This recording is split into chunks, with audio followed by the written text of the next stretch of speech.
Welcome to today's episode of the Cross Labs podcast, On My Mind. What is the glider? What is the glider exactly? Like, what even is this thing?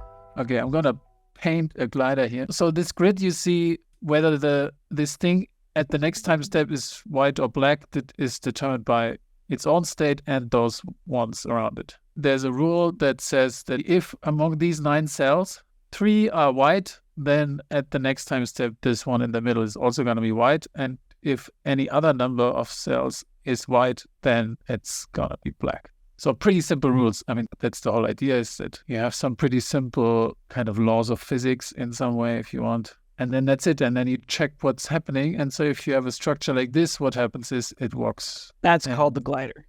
That's called the glider, exactly. There's things that don't move, like there's this guy here, that's called a block. Another famous structure is this thing, which is called a blinker, and it just oscillates. And then, like, if you do some weird thing and you just run the thing, then lots of stuff happens for a while. Are there any shapes that replicate? There are a ton of replicators of various sorts. Inside Game of Life, there are things called space fillers, there are things called breeders, there's things like glider guns that rather than replicating themselves, they produce an infinite amount of some other thing. This is a big glider gun. There's like lots of small gliders that get generated somewhere also, and then they build these spaceships. This does seem like the perfect thing to explore at goals. When would you say that something has a goal or is performing a function, doing something for its own survival? Yeah, that's going to be the next paper, what it would mean that the glider is trying to survive. And first, I mean, there's multiple problems. First of all, you need to be able to actually say what these structures are, like even the gliders. You could have it something more similar to life where it's actively maintaining itself, or maybe something that's like a whirlpool where it's super dependent on the environment. It's very analogous to like ribozyme, because as a ribozyme alive, is it a thing? I mean, a chain of RNA only behaves the way it behaves in solution. So is the solution part of the entity? If you consider a ribozyme to be an organism, if it's evolving and doing stuff, like there's a ribozyme that will take their particles and turn them into nucleotides. So you can feed it these precursors of nucleotides and it'll stitch them together and actually make functional nucleotides, which it can then use during replication to make copies of itself. You'd want to say that at this point, it's actively participating in its own survival. And so it's doing something lifelike. Obviously, these things can do that too. So it's very super interesting. It's very similar. These things can do it less than the ribozyme because they're very unstable. If you change one cell, you basically can destroy the whole pattern.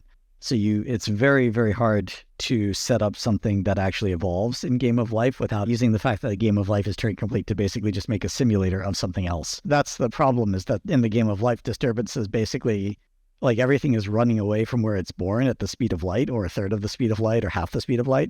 And Disturbances can go, all the way up to the speed of light. So all of these replicators, all of these things, the only way that they have to be robust is to outrun the destruction. And that puts them into a very, very narrow set of strategies. Whereas in the natural world, getting an actual machine that's doing something autonomously is actually quite hard.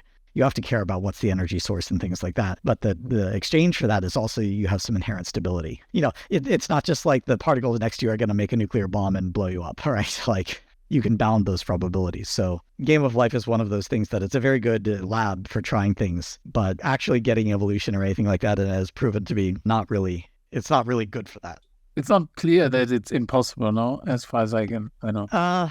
People make these arguments that if you generated like a sufficiently large Game of Life world at a low enough density, then you would get a self-replicating pattern form that would replicate faster than the probability that the disturbances would propagate.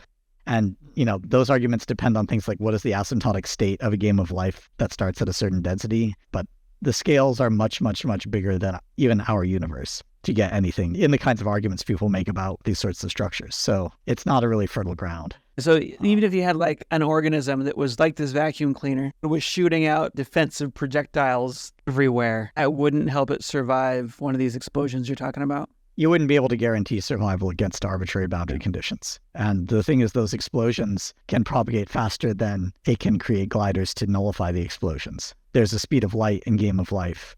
And all of these replicators and all of these spaceships and gliders and so on, they move at some fraction of the speed of light. But of course, like disturbances can actually propagate at the speed of light. I'm glad that doesn't happen. In sci-fi, people talk about like whether a vacuum is stable. The idea is that our laws of physics as we experience them at our scale is a consequence of the freezing out of some kind of order that was liquid when the universe was much hotter. So that breakdown of the fundamental forces in the way that they are is a particular metastable equilibrium that's fine at low temperature. But if there was a nucleus of different physics, it could be a higher energy vacuum or a lower energy vacuum. If it were a higher energy vacuum, it would basically decay and our universe would invade it. If it's a lower energy vacuum, it would invade our universe at the speed of light, and we would be going about our day. And then suddenly, before we would notice anything because it's at the speed of light, we would not exist. What's a lower energy vacuum? Well, like if the breakdown of the unified force into gravity, electromagnetism, etc., in the particular way that it does, if that particular thing is like a local optimum, but there would be some other phase which would break down the unified force in a different way, such that the energy associated with a unit of empty space would be different.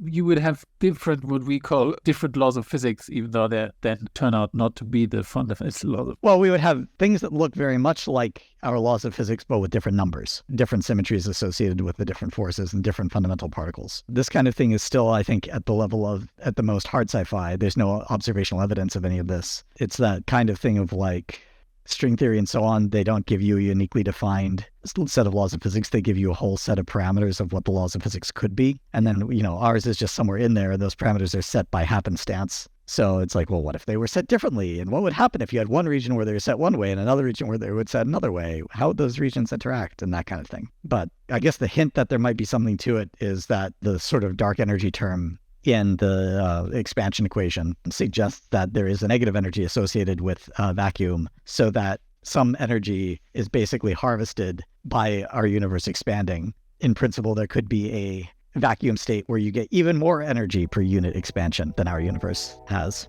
in which case that would invade. That's it for this week's episode of the Cross Labs podcast, On My Mind. Don't forget to like and subscribe so you'll be the first to know when the next episode is out.